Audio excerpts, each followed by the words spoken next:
with John. He's another person who's been a great commander, a great person for this franchise, and he's going in the last year of his deal, and wanted to give him and his representation, Blake Baratz, who's a really good agent. They just talked about it and said wanted to be able to explore opportunities, and so we let them do that, and we're staying in contact with them every day. Just texted with them this morning, and really everything's still on the table in terms of whether it's a trade or staying here or whatever. So we're still going through that. It's kind of early in the stages. We haven't done a lot of exploring yet, but that's kind of where we're at right now. What up, everybody? Welcome into Beltway Football. You're watching it on the Monumental Sports app. We are here, Indianapolis, Indiana, NFL Scouting Combine. We are brought to you by MGM National Harbor, and we are tapping in just like you should at Tap Sports Bar. Obviously, the big news of the day, you heard Adam Peters there talking about the situation with John Allen. I think the he said, she said of who requested a trade or if they're just trying to trade him doesn't really matter. The reality of this thing, to me, is pretty clear. John Allen won't be on the roster when the new league year opens. I don't think this should be a big surprise. He had no guaranteed money. He's 30, only played 5 games last year. He was good down the stretch, but this is the business. B. Mitch said it awesome on radio. He's like, this is the business of football. He said it happened to me. It happened to Art Monk. Hell, it happened to Joe Montana. Like, this is the business of football. One of the things that you say all the time is that when a front office goes to a player and says, hey, we want to restructure your deal, that's really them saying, take a pay cut. Or we're going to cut you. Similar situation here with John Allen, where regardless of whether John requested or they went to John and said, hey, we're going to open this up, the end result is the same either way, and it's that he's not going to be here. And listen, John Allen was a big part of this franchise when this team was really, really bad. Sure. And he deserves a ton of credit for all the things he did with the franchise through all of that. But when you look at his production, particularly since he signed the new deal, outside of the one season after he signed it, it hasn't matched that contract. This team has been gutted in the run game for years at a time now. Clearly the duo of John and Daron Payne in the middle haven't been what the thought was going to be for them. No, but you saw what real Alabama wall. You saw what real D lines were. Yeah, you saw what real D lines were in the Super Bowl right. with the Eagles, and you recognize that this isn't what Washington has. And so it's time to move on. You have said it for some time. Allen's been a good player. I don't want to dismiss Allen. The 2 Pro Bowls were valid. Like, he's a good player, right. But like, he's not a game. Like, you watch Jalen Carter, and then you watch what John is, and there's a easy critique here to say, but dude, they're talking about building the trenches, and now you're losing some in the trenches. This is a business side of things. This is about cap space and not having to throw guaranteed money at a veteran player that is coming off a season where he played 5 out of 20 games or whatever, or 5 regular season games anyway. A dude that slipped to the draft go way back because of arthritic shoulders. Shoulder injury, yeah. So this shouldn't be a remember surprise. we were in Philly for that? Yeah, that was wild. That was wild. This is a little bit addition by subtraction. It is kind of crazy. We have covered every second of John Allen's tenure here Redskins football team and Commanders career. We're getting down to the end of the guys who can say they were all three. I know. Redskins football Who team. Is it? Tress, Duran, Revo. I think that's John, right? but John, soon not to be John. Duran. I thought I said Duran, but yeah. Maybe anyways, I didn't. The point being, you saw Washington try to take a swing at having that defensive line when they did the 4 first-round picks. It didn't play out, and I think also you see the way this defense has changed, I think, is the way that they look at the defensive tackle position and what they're expected to do. Because John is a more upfield defensive tackle. He's a guy who wants to go make plays. Well, I think it also says a lot about Johnny Newton, right? They think he can step in. And you knew when they drafted him that they had to be the foresight of, hey, we can't have all this money locked up between 2 defensive tackles. And sack numbers aren't the end-all, be-all, particularly for a defensive tackle. But Aaron Donald had 84 sacks since 2017. Right. Daron Payne has 42. And when you're comparing to arguably the best ever, but when they're in the same stratosphere as far as salary cap goes and money paid to them over their career, over their second contracts, I think you have to at least recognize that there's a comparison to be made between these two, despite the fact that Aaron Donald's a sure thing Hall of Famer, one of the best defensive tackles. He's probably the best defensive player since Reggie White or something. You know what I mean? Like the numbers that. Yeah. Whatever. We don't. It's a weird Aaron Donald rabbit hole. We could go down a rabbit hole. The 2 things I wanted to say, though, I think for people that are saying, "Oh, it should have been Payne instead of Allen," Payne still has guaranteed money, so it doesn't add up from a straight cap perspective. That's the reality of it. And 2, I don't know if you agree with this. I think by and large, fans understand this, are cool with it. Say, thanks, John, good luck. I think by and large, people feel good about that. Yeah. Where I've landed talking to some people, Peters isn't going to say this, obviously. He can't. I do think they're willing to cut him. Like, Of course. I don't think he's sticking around if they can't find a trade partner. And I think a trade partner you're talking about, I think this thing is John and a sixth for a late fourth. Okay, yeah. Like, We're on the same page here. Like, I think the teams you should be watching, from what I've heard, are NFC North. So you were talking about fans being okay with the trade, which I entirely agree with. I think fans are generally. I think okay by with and it. large they understand. I think where the difference is I think fans think that they might be able to get a 4th or 5th round pick back for him, and quite frankly, just straight up. yeah, I think and quite frankly, that's not the world that's not the NFL world of trades are reality. funky anyway. Yeah, I think you're talking about a conditional 7th, a conditional 6th. Well, how about- unless you package a deal and do something? I think it's a pick swap, and that's how you make it work. Yeah. But let's set the record clear on something else. Everybody is here in Indy, including Browns general manager Andrew Berry, who wanted to set the record very clear Myles Garrett is not to be traded. So for everybody tweeting us a second and John Allen for Garrett, please stop. a second and John Allen. I mean, a first, Come whatever. on. Whatever it is, Asinine. Allen is not the difference maker in a Myles Garrett trade. No, absolutely not. Are we laying out here for Berry? I don't know. We can. Do you want to? Let's hear from Andrew Berry. Understand the trade request and everything, but our stance really has not changed. We can't imagine a situation where not having Myles as a part of the organization is best for the Browns. So I just want to hit that off the top, and with that, I'll open up for questions. How did you feel when he expressed no confidence in you producing a winner? Yeah, Tony, I think if you by that you mean the trade request, I think trade requests, they happen across the league all the time, and I think at times for individual players that they'll have certain interests during different parts of their career, whether they're a young player, a veteran player, things like that. That's not unusual. It's not the first for us. It probably won't be the last. It's not the first across the league, but we appreciate Myles, and like I said, we're not interested in moving him. All right, let's do a real quick. Let's do a lie detector test. Can you sort of pass that, or is it pass or fail? I think it's 1 or 0. Okay, it's binary. Binary Tandler. Let's not be binary. Okay. I think Andrew Berry doesn't want to trade Myles Garrett, but I don't think the door is closed that Garrett could get moved. Now, I don't think it's still draft time. I don't think it has anything to do with the new league year or any of that. But totally agree. I don't think there's a trade. I think there's a trade that's coming. I think as a GM, he kind of has to say. I don't know that it's coming. I'm not saying to here, Washington. I sure. think a trade, period. I think this thing has gotten to a point where, as much as Barry might not want to address it formally here at a podium, I think a move's got to be made. That Browns team as a whole needs to be redone.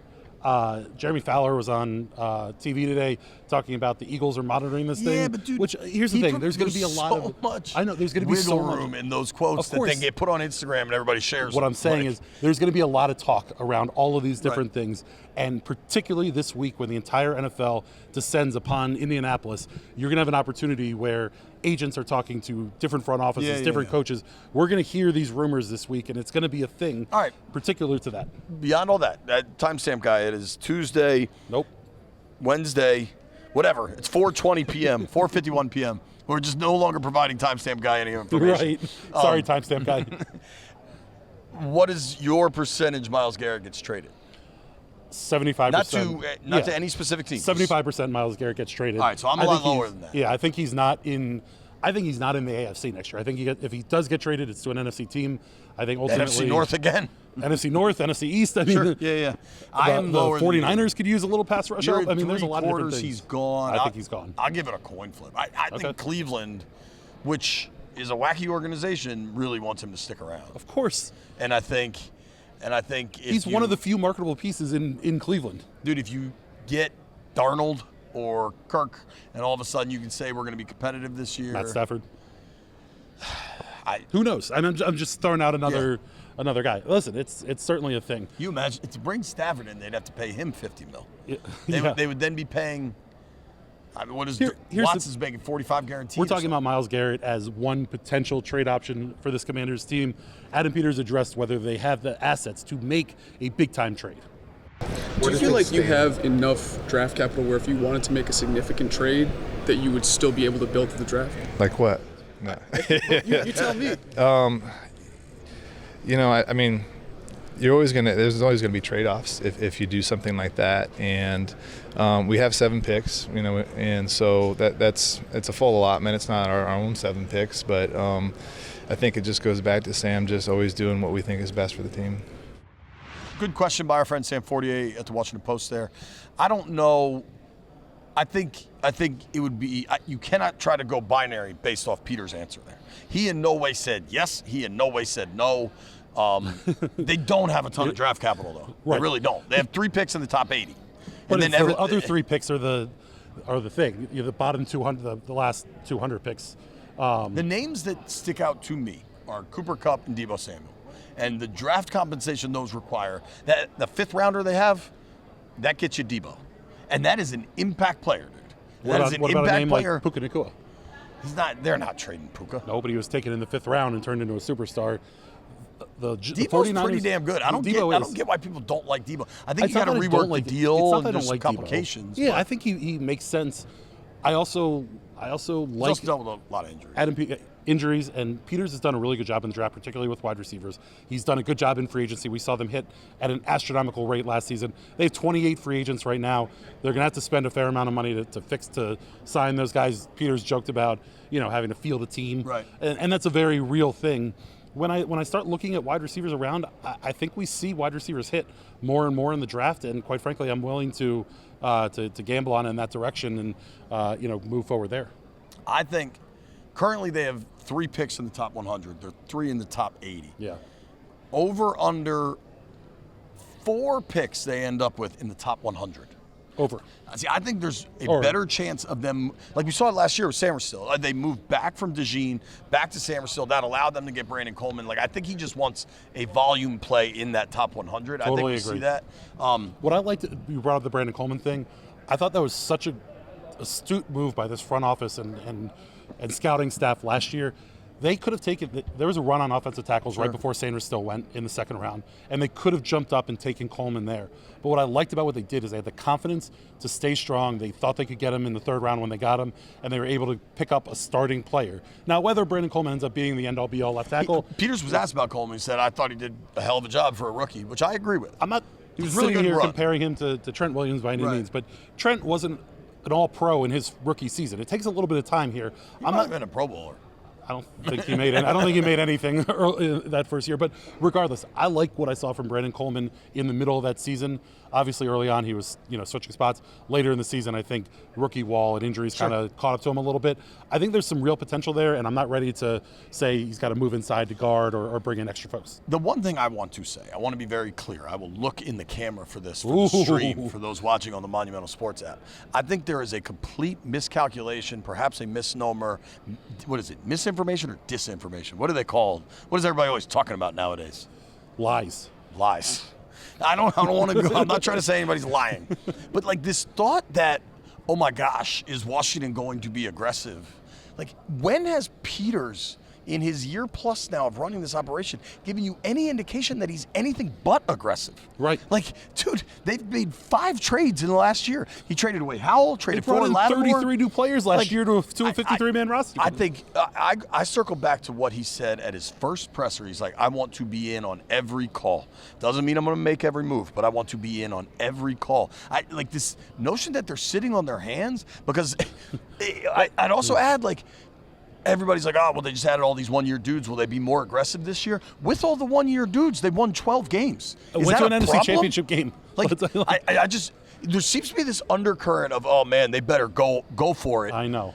How about an undercurrent of, I think these dudes know what they're doing. That's the thing. These guys know what they're doing, taking advantage of the rookie contract, which I know we put a pin in, and we'll get there. But he was asked about that. I asked him about that. I asked him about it. Are you running that, or do you want to just tell people? Yeah, let's hear from Adam Peters on that. Run Mitch's question. Does the success of the team and having Jaden on a rookie deal alter the way that you approach this offseason as opposed to last year? Yeah, I think every offseason's different, in terms of last offseason. There was a lot we had to accomplish, and I thought we did a really good job. And this year. I mean, we still have a lot of challenges. So having Jaden is great, obviously, but you still want to build the team the right way with the right type of people. Very good question, big man. Not sure you got the most of an answer, but that's just kind of how AP rolls. Yeah, I mean, listen, AP's talking, there's only so much that he's able to say. He's right to not shut down anything. He's right to talk about all the places that they need to improve.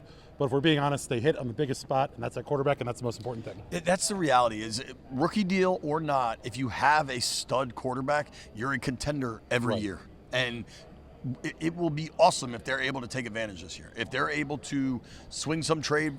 The other part, like, what about Max Crosby? 2 years left on that deal, not a single guaranteed dollar. If I'm Max Crosby, there's no way I'm playing this year without guarantees, let alone next year. Particularly on a team that's as bad as the Raiders are. Barren. They're far away from being a food desert. Anything. Exactly. But there's a lot of palaces built out of marble out there. Sure, a lot of palaces built out of marble. I think a big move is absolutely possible. And those that are closing the door on that, it's not even big move season. Like, people are prematurely mad about them not doing something that they have a track record of doing, being aggressive. Whether they make a big deal or not, having the taking advantage of Jaden Daniels on a rookie deal is about putting Jaden in the best positions to succeed. And that is a Cliff Kingsbury thing, that's a Dan Quinn thing, that's an Adam Peters thing, and it's not necessarily related to making a big splash per se. I'm not even caveating or countering. Okay. The only thing I would add is taking advantage of a Jaden Daniels rookie deal is about putting him in the best position to win. Correct. But if you are in this Jaden Daniels rookie window and you make a big swing and you miss, that screws everything up. Exactly. So, like honestly, the Bengals had Burrow on the you know what I mean? And they had the team, and then they just weren't able to get it done. So I think it is most important that you follow the path that is correct rather than just feeling coerced into doing something by a timeline that, dude, if you start looking at the AAV, even when they get the extension done, it doesn't even hit for 2 years after that. And if you do it right, you're spreading the money out anyway. But Burrow's a really good example. They paid for a quarterback. They have two really, really good receivers. Currently, today, as constituted, have two. However, they have a defense that couldn't stop you and I from running the ball or moving the ball downfield. Right. And so as you look at what Washington is doing, it would be great to go pay T. Higgins $1 billion and have him come be the number 2. But if you're not able to shore up that defense, if you're not able to solidify the secondary and each level there, then ultimately it's a fool's process. Sure. All right. We want to get to steering you in the right direction. Brought to you by Oarsman Automotive of Virginia. We ride with them. You should do the same thing. 7 dealerships all over Northern Virginia. Big man, explain the process. So early in the week, the kids aren't even here. Like the actual, like what the combine is supposed to be and what it actually is are very different. But what happens kind of starting Wednesday into the weekend? For the most part, Tuesday and Wednesday, GMs and coaches and front office members from all the teams around the NFL come and meet with the media right here at all these beautiful podiums behind us mostly. And then starting Wednesday night and into Thursday is when the players start showing up. They start meeting with the teams. Some of them are here like working out with their guys, but they're not like there at Lucas Oil. And the NFL has turned this thing into a media production, into a primetime production. So at night you're going to be able to see the guys working out on the field over at Lucas Oil Stadium. We're at the Indianapolis Convention Center right now. So early in this week things are a little more geared towards looking at what each of the teams want to do. And as we get later in the week, you'll start moving towards some more draft talk, more prospect talk. And so that's where we're at. Two last things for me. Please. We're going to run the full Adam Peters local scrum when we get done. So if you want to hear it or watch it, you get to do that. 2 things for me. I don't know this, but I believe Ryan Poles, Bears GM, pulled the old Bruce Allen and did his presser from a different location. That's what I think. The look of it looked different. Now, maybe he did a national one and then he did a scrum. I don't know. But if that's the case, not a great sign. You can tell me if we need to cut this out or whether we leave it in. But do you remember we were here a few years ago for the Bruce Allen scrum and the team credit card bounced and they had to move it last minute from the conference room that they had reserved to a different location in a hallway because the hotel wasn't particularly pleased about it? I do remember that, and I don't think we need to cut it out. Okay, let's leave it in. I wasn't sure how sensitive. Do you remember one year where team employees got thrown out of their hotel rooms? I do remember. Listen, there are a lot of different things that have happened here. That's not happening under this regime. Different time. Let's listen to Adam Peters. And hold on, and I think it was just like a single bad credit card. Correct. Like I don't correct. think the money. It wasn't that the money wasn't there. It was just the bad credit. They kept using it. They kept trying it. But the other thing I wanted to say, direct quote from Mitch a morning this week, to a national media member. This is a direct quote. He said, "Well, for taking 7 shots of vodka last night, you look pretty good." Here's Adam Peters. That is not about Adam Peters. That was about somebody else. You guys had a ton of success last year, a lot of veteran free agents, 1-year deals. How different does your outlook to free agency come in this year where you want to get some of those guys back, but you got a lot of cap space too? Yeah, I mean, it's the same as last year. We have a little less cap space, but we really operate more off a cash budget. And so cap space and that stuff is always kind of whatever's on the internet's not always the case.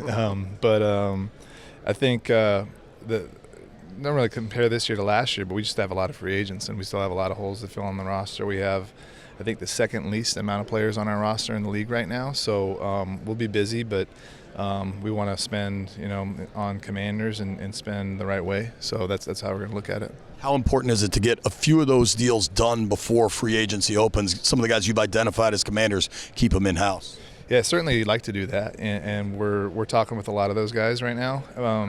It just depends on what they want to do and if they want to, and if we can come to an agreement before free agency. Some guys want to hit free agency and see what their market is. Some guys want to get stuff done right away. The great thing is the culture that DQ created, there's a lot of guys that want to come back, and we've had a lot of really good conversations with that, and so proud of that, proud of what DQ's created, and having a lot of guys that want to be commanders going forward. Tell us which ones want to come back. No. when John Allen says I'd like to seek a trade, and you guys have that discussion, without giving away trade secrets, what goes through the GM's mind and when that takes place? I think they're always these kind of decisions and things you have to come up with are always tough, right? And with John, who's been a great player as a commander, as a football teamer and a Redskin, he's been a great person for this franchise for a long time. So you have to weigh in everything, and we looked at internally and okay, what decision we want to make that we think is best for the team, but also you want to do what's best for that player. So those are tough conversations to have, but you always want to have him civilly, and we have, and his agent's been really good with us, and look forward to coming to a resolution. And for you, last year you were a month into the gig. Yeah. How much more different do you feel this time around with the success you've had and the quarterback you have? Yeah. Well, I didn't even know what a scrum was. Sean said you have a scrum. I was like, what's a scrum? And so then I found out what a scrum was. So it's a lot different. Everything we've done, not everything once, but most everything once. So that's, really helpful. But, like we said on the podium, having a quarterback is a great thing, and not just a quarterback, but a really, really good one who's an awesome person. So proud of that, and proud of Jaden, what he accomplished, and everything that he's accomplished.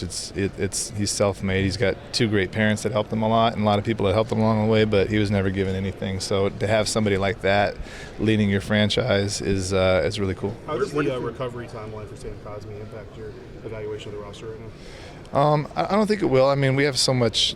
We just have a lot of places we have to fill in, so we're going to look at it the same way. Sam's doing an incredible job. He's in there every day already. I mean, you wouldn't believe it. I mean, he's in there as much as he can every day. So he's going to attack this rehab and get back as soon as he can. And we're not going to rush him. He had a major surgery, but we know that he'll be back and be a really good player when he comes back. So it's just really more about building the depth there and just a lot of depth around the team. From year 1 to year 2, what are some lessons you're pulling from last year into this year? Everything. Everything's a lesson that we've learned, but I think we hit on it over there, but just trying to bring in commanders and the right type of people. Where do things stand for you as giving Terry McLaurin extension as far as a priority for you guys this offseason? Yeah, I don't think we're going to get into those conversations, and if we do, those will probably remain private. But first of all, congratulations to Terry on his wedding with Caitlin, and we love Terry. He's a great commander, and we're really looking forward to having him again next year. Yeah. You've worked with a lot of really good pass rushers at your various stops. You've scouted a lot of really good pass rushers. What are your must-have traits for that position, and have they changed Have they changed? I don't think they each want to be like 6'5" with 36-inch arms and run like a 1-3-10 time and be able to turn the corner and also have power. But those guys don't grow on trees. So, I think what you're looking for is someone who's relentless, someone who's physical, someone who's got that get off. And really, to be really good in this league, I think you have to have both speed and power. And so that's what you look for in a pass rusher. Have any players influenced your view of that position? Yeah, I think every year someone influences your view, and there's different ways that guys win, and so we're around guys like this year we had probably the top two guys were DA and Fowler, and they do it a different way than guys that we had before like Bosa or D Ford. So it really opens your eyes, and it makes you, I think, the more experience you have, the better you can be at finding guys that can do what you want to do by seeing different traits in them that you've seen with the players you've been with. The stuff they're measuring here. Go ahead, Candace. Hi there. So far, you all have largely been able to keep this coaching staff together. Yeah. So what does that say about, going back to your point of what Dan Quinn, the culture he's built, what does that have to say with keeping most of this coaching staff together? Well, that's exactly it. I think you hit it. It's the culture that he built, that people want to be here, and coaches want to be here, and coaches that have other opportunities will turn those down to stay here, and that's all DQ and what he's built in this culture and the environment, and it's. I think it's really, really fun to be a coach here. I'm not a coach, but I'm around them all the time, and they love it. And not only that, but we have a great group of coaches. I think I would put that first-year coaching staff against any first-year coaching staff and what he assembled. And that goes back to last year when there were so many people that wanted to coach with him, just knowing about him, not even knowing him really well, and then wanting to stay this year. It speaks a lot to who he is. And how do you go about prioritizing which position groups that you all kind of target in draft and free agency? I think first you look at where you don't have anybody in the depth chart, which there's a few places that we don't, but you assess really your needs with what's available both in the draft and free agency, and try to balance that as much as you can. And it's like a puzzle a little bit where, okay, this position's really strong in free agency, where this position we'll probably need to address during the draft. And that can change, and that's fluid, just depending on, there's all different ways to get guys too. There's trades and cap casualties and things that can happen. But you try to do, going into the off season and into March, really just understanding the totality of the classes and understanding where you can best use your assets. You mentioned the fans. You mentioned the fans, and they're going to watch the combine. So what takes place for the GM and all your staff when you bring guys into a room? Are there guys that surprise you and kind of turn your head and go, oh, this is one of our guys? Yeah, there are, and really the biggest mistakes at the combine that I've made or places where I've been have made is putting too much into that 15, 20-minute interview and like saying, okay, this guy's not commander, for example, because there's so much that goes into those things, and you could get a player who's not really good in interview settings. Like, I'm not a great interview setting person, so I understand that, and some people are really good in interview settings and really, but they're not hitting the marks other places. So, but in the room, it's really cool. You have a bunch of people around the table. We have the player kind of sitting in the middle, and then our coaches are on a Zoom. So they can talk to them, and we watch film with them, and you really get to know them, and you ask questions that your scouts have spent 6 months finding answers to and confirming those, or thinking you need to really look into those more. So it's a really cool process, but you can't make any sweeping judgments in those 15 or 20 minutes. But it's a good, like for myself, it's the first time that I get to really meet these guys. So it's really cool to see. And all these guys have been through so much to get here and achieve their dreams. So it's really proud. You're proud of them and all they've been through and how excited they are. So you try to take that into account too. This is so important for them that you really want to make them feel comfortable and at ease so they can be their best selves. Do you anticipate emphasizing and prioritizing athleticism to the degree that you did last year? Pardon me? Do you plan on prioritizing athleticism in the draft as to the high degree that you did last year? I don't know that we totally prioritize. You always prioritize athleticism, right? And so, but you always want great athletes on your team. I think it's always about the people, and the tape and really how they learn and everything. There's so much that goes into it. Athleticism, obviously, you want everything, but as you get later in the draft, there's certain things you're going to give on. Will you give on a little bit of athleticism for technique or size or anything like that? And those are things you have to balance. And having a great relationship with the coaches and understanding what they want and what they need, you can make those decisions a little bit better. All right, that was AP. We got a lot more coming from here in Indy, including Dan Quinn talking. We're going to get some interviews. We're going to try to track down some prospects. It's very hard to track down prospects with the 29th pick. Yeah, I mean, listen, the players are going to be walking around with T-shirts with position and number on it, no names. So right. We're going to have to get to know these kids. Well, they post that. We can find. I know. But I mean more, who the hell knows what they're going to do at 29? Yeah.